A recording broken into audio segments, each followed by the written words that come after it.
சாந்தி போய் அம்மா கிட்ட போய் போன் வாங்கடா போய் அப்பா கிட்ட போய்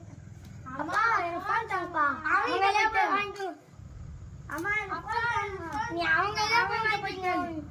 அப்படியே போய் இந்த பக்கம் அப்படியே போய் அவங்க